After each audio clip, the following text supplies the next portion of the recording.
फौरन इस्तीफा दे दे, क्योंकि ये कानून देश के संविधान के खिलाफ है, देश के संविधान पर वार है। बाबा साहेब भीमराव अंबेडकर उनकी 137 मेंबर की कमेटी ने जो संविधान बनाया उसके ऊपर यह सीधा सीधा हमला है। इस मूवमेंट को हमारे चीफ मिनिस्टर रेवंत रेड्डी जी का पूरा सपोर्ट है। उन्होंने कहा कि बड़े पैमाने पर करिए, बताइए। उनका यह कहना है कि ये धरने से शायद सक्सेस मिले या ना मिले, बिल रिपल हो या ना हो, लेकिन इसकी गूंज बिहार में, इसकी गूंज उत्तराखंड में, इसकी गूंज अलग अलग स्टेट में जहां इलेक्शन होने वाले वहां पहुंचे, ताकि जो मुसलमानों को सेक्युलर बनकर पीठ में छुरा भोंका चंद्रबाबू नायडू ने, नीतीश कुमार ने, जीतन राम मांझी ने। शहर हैदराबाद के मशहूर व मारूफ हमारे और आपके हर दिल अजीज अब्दुल कादर अल अमूदी की जानिब से आप तमाम को अपील की जाती है, चंद्रायनगुट्टा कांग्रेस यूनिट की जानिब से वक्फ एक्ट को वापस लेने के लिए 13 अप्रैल को 3 बजे अंबेडकर स्टैचू टैंक बॉन्ड पर वक्फ बचाओ मार्च में शामिल होने के लिए प्रेस कॉन्फ्रेंस की गई थी। आज इनके साथ में दीगर कांग्रेस के लीडर भी यहाँ पर मौजूद है। अब्दुल कादर अल अमूदी साहब और इनके साथियों ने जो एक जज्बा रखते हुए दीन का और कौम का, ना हिंदू ना मुसलमान ना सिख ईसाई, हर किसी के ये लोग रहते हैं साथ में और हमेशा आगे बढ़ते हैं एक ह्यूमैनिटी के लिए। आप लोग भी आगे आए और ऐसे लीडरों का साथ दे ताकि कौम का फायदा हो सके और वक्फ के मस्जिदें बच सके, दरगाहें बच सके, मदरसे बच सके। आप लोगों से अपील करते हैं कि आप लोग इसमें शामिल हो और इस वीडियो को ज्यादा से ज्यादा शेयर करें। Bureau report, ARA TV news, Hyderabad. सबसे पहले मीडिया के भाइयों का शुक्रिया, काफ़ी शॉर्ट नोटिस पर आप लोग यहाँ पर आए हैं। और इसके साथ मेरे साथी आमिर साहब AICC मेंबर हैं, अजीज़ जो कांग्रेस के यूथ प्रेसिडेंट हैं, फ़हीम अल मेहमान, आमिर बिन ज़ियाद, अब्दुल्ला अल इदरूस, मोहम्मद अल्फी साहब और दीगर लोग यहाँ पर मौजूद, आप सबका शुक्रिया। यहाँ पर हमारा जमा होना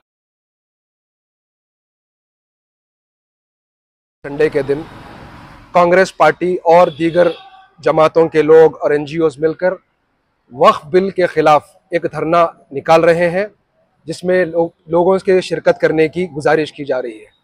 यही वजह से हम ये प्रेस कॉन्फ्रेंस कर रहे हैं। ये बताना चाहते हैं कि वक्फ बिल के खिलाफ मुसलमान क्यों हैं।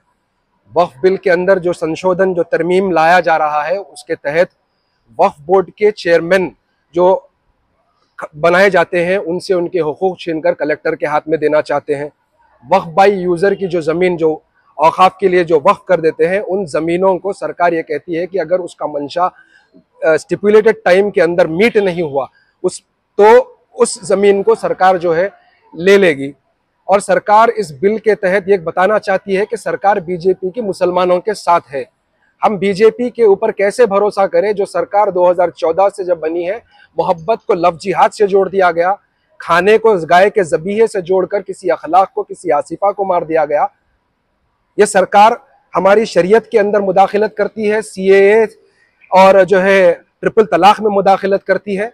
ये सरकार मुसलमानों की मसाजिदों को गिराने की बात करती है, कपड़ों से पहचानो गद्दारों को की बात करती है और कहती है कि गोली मारो सालों को देश के गद्दारों को। जिस पार्टी के अंदर उत्तर प्रदेश में 403 सीट दिए गए उसमें एक भी मुसलमान नहीं, जिस पार्टी के अंदर 239 सीट जीत कर आई पार्लियामेंट में, लोकसभा में एक मुसलमान नहीं, राज्यसभा में एक मुसलमान नहीं, उत्तराखंड जहां जहां पर भी इनकी सरकार है एक भी MLA मुसलमान इन्होंने नहीं दिया। और बात करते हैं मुसलमानों के हितों की, मुसलमानों की के हकूक की, मुसलमानों की जमीनों की हिफाजत करने की। तो बीजेपी के काम से ज्यादा बीजेपी की नीयत पर शक है। जो पार्टी मुसलमानों की लाशों के ढेर पर चढ़कर इस मुल्क के अंदर अपनी जगह बनाती है, बाबरी से लेकर आज संभल तक इन्होंने हम पर हमले किए हैं। ये बिल एक्ट में बदला नहीं, उसी वक्त से उत्तर प्रदेश, मध्य प्रदेश और दीगर स्टेट्स में जहां पर बीजेपी की सरकार है वहां पर कब्रिस्तानों का एनक्रोचमेंट सरकार के द्वारा शुरू हो चुका है।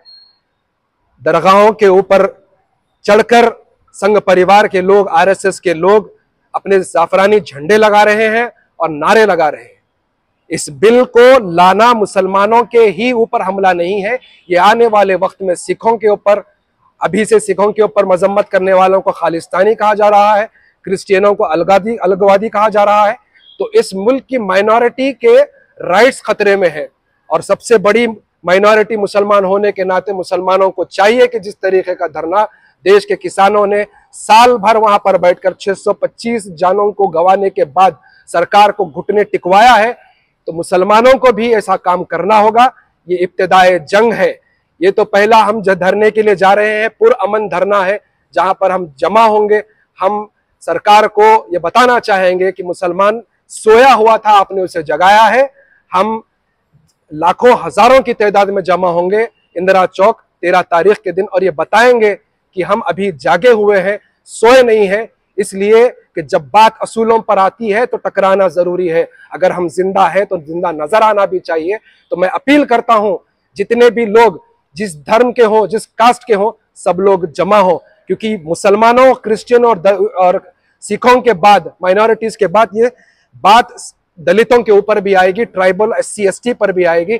जिस सरकार ने राम मंदिर की स्थापना की, उसके इनॉग्रेशन के दिन देश के राष्ट्रपति, प्रेसिडेंट, जो फर्स्ट सिटीजन होते हैं, रामनाथ कोविंद जी को यह कहकर मंदिर के परिसर में जाने नहीं दिया कि वो दलित हैं। देश के राष्ट्रपति को अगर जाने नहीं दिया जाएगा तो फिर कैसे, बताइए। फॉर्मर राष्ट्रपति, कम से कम उनका नाम रामनाथ कोविंद था। राम के नाम की अगर आप लाज रख के उन्हें जाने देते तो बात समझ में आती। तो इस देश के अंदर हिंदुओं को एक नहीं किया जा रहा है, हिंदुओं को मस्जिद के अंदर, मंदिर के अंदर जाने नहीं दिया जा रहा है, इबादत गाहों के अंदर। हिंदुओं के साथ, SC ST होने वालों के साथ आज भी नाइंसाफियां की जा रही हैं। कम पहले बीजेपी को चाहिए कि अपना घर सीधा करे, बाद में मुसलमान, सिख, ईसाई, बौद्ध धर्म के लोगों के मजहबी जो है इसके अंदर मुदाखिलत करे। मैं अपील करता हूं सारे लोगों से, कांग्रेस के प्लेटफॉर्म से, सारी पॉलिटिकल पार्टी से, सारे NGO से, हम सब एक हो जाएं, सारे हिंदू मुस्लिम सब एक हो जाएं, सारी जितनी पॉलिटिकल जमातें हैं, NGO से, सब एक होकर एक नारे के साथ 13 अप्रैल के दिन हम यहां पर जमा होंगे। और हम इस वादे के साथ कि 13 के बाद जो कोई भी ऑर्गेनाइजेशन या पॉलिटिकल पार्टी कोई भी होगी, अगर वक्फ के मामले में ये लोग आवाज उठाएंगे, धरना देंगे, तो हम उसके अंदर सब लोग शामिल होंगे। तो एक दूसरे का साथ देने का टाइम आ चुका है। 13 अप्रैल की तारीख, संडे 3 बजे, इंदिरा चौक, टैंक बंड, भूलिएगा मत, सब वहां पर मौजूद रहें। जज़ाकल्लाह, थैंक यू। सुप्रीम कोर्ट में राहुल गांधी जी ने जो ना अपील किया था, तो उसमें अभी क्या होगा? देखिए, कोर्ट अपने फैसले करता है, ट्रिब्यूनल बैठेगा, याचिकाएं तो सिर्फ राहुल गांधी ने, काफी सारी पॉलिटिकल पार्टीज और इंडिविजुअल लोगों ने भी डाली है। तो ये सुप्रीम कोर्ट से क्या फैसला आएगा ये हम नहीं कह सकते, क्योंकि आजकल सरकार में ऐसा हो चुका है ना कि किसी को राज्यसभा की सीट, किसी को कुछ दिया जा रहा है, तो फैसले भी आजकल सबूत की बुनियाद पे, कम आस्था की बुनियाद पे आ रहे हैं। तो देखते हैं क्या होगा, हमें पूरा भरोसा है देश के कानून के ऊपर, देखते हैं जो भी फैसला आएगा। जी, अमित शाह साहब पार्लियामेंट में बोल रहे थे NRC से मुसलमानों को प्रॉब्लम नहीं हुआ, और ये वक्त की जो बिल पास करे हैं इसी से भी नहीं होगा, तो इसके ऊपर आप क्या कहेंगे? अब देखिए, जिस शख्स का आप नाम लिए हैं, वो सियासत में आने का, वो सियासत में कैसे पहुंचे हैं, क्या उनका बैकग्राउंड रहा है, कैसे गुजरात की पुलिस ने उन्हीं के अहमदाबाद के शहर के अंदर उन्हें घुसने से रोक दिया गया। लोग उन्हें तड़ीपार के नाम से भी जानते हैं। तो आप जो है ना, पॉलिटिक्स अब ऐसी हो गई है कि कुछ गुंडा अनासर लोग भी इसके अंदर घुस के आ गए। तो हम ऐसे लोगों की कोई बात का एतबार नहीं है। हमें बीजेपी या बीजेपी के कम से कम जो लीडर का आपने लिया है उनकी बात का एतबार नहीं है। ये मुसलमानों के हित में अगर बात करते तो उनकी पार्टी से एक तो लीडर को आप मुसलमान जीत के लाते। आपने माइनॉरिटी मिनिस्टर भी जो है असम से बनाया, किसी मुसलमान को नहीं बनाया, किसी सिख को नहीं बनाया। तो आप क्या उम्मीद करेंगे? देश की सेकंड बिगेस्ट पॉपुलेशन है, देश की सबसे बड़ी माइनॉरिटी। तो मैं उनकी बात का जो है एतबार नहीं करूंगा। चीफ मिनिस्टर रेवंत रेड्डी साहब इस वक्त की बिल को पास इसके अगेंस्ट है या नहीं तेलंगाना? बेशक ये इस मूवमेंट को हमारे चीफ मिनिस्टर रेवंत रेड्डी जी का पूरा सपोर्ट है। उन्होंने कहा कि बड़े पैमाने पर करिए, बताइए। उनका ये कहना है कि ये धरने से शायद सक्सेस मिले या ना मिले, बिल रिपेल हो या ना हो, लेकिन इसकी गूंज बिहार में, इसकी गूंज उत्तराखंड में, इसकी गूंज अलग अलग स्टेट में जहां इलेक्शन होने वाले वहां पहुंचे, ताकि जो मुसलमानों को सेक्युलर बनकर पीठ में छुरा भोंका चंद्रबाबू नायडू ने, नीतीश कुमार ने, जीतन राम मांझी ने, और जो है दूसरे लोग जो लीडर है शिवसेना के जो सेपरेट लीडर है उनकी पार्टी, या फिर कहें अजीत पवार है, इन लोगों को बेनकाब करना है और आने वाले वक्त में इलेक्शन होंगे तो एमएलए जीत के आएंगे। राज्यसभा इलेक्ट होता है एमएलए की ताकत से। अगर कांग्रेस या कांग्रेस के हलीफ जमातों के एमएलए होते तो हम राज्यसभा में इसको रोक सकते थे, लेकिन अब लोगों के ऊपर से इनका चेहरा बेनकाब हो गया है। बिहार में और जहां जहां भी इन लोगों ने, आंध्रा में आने वाले इलेक्शंस में आप देखेंगे यहां इनका सुपड़ा साफ हो जाएगा, पॉलिटिकल वजूद इनका खत्म हो जाएगा। एक आखिरी सवाल, बिहार में नीतीश कुमार के जो मुस्लिम पार्टी लीडर है उनको छोड़ रहे हैं, क्या ये सही है? अब तक 5 लीडरों ने वहां पर इस्तीफा दिया, लेकिन कोई भी मिनिस्टर लेवल या कोई भी विधायक लेवल या एमपी लेवल के लीडर ने इस्तीफा नहीं दिया।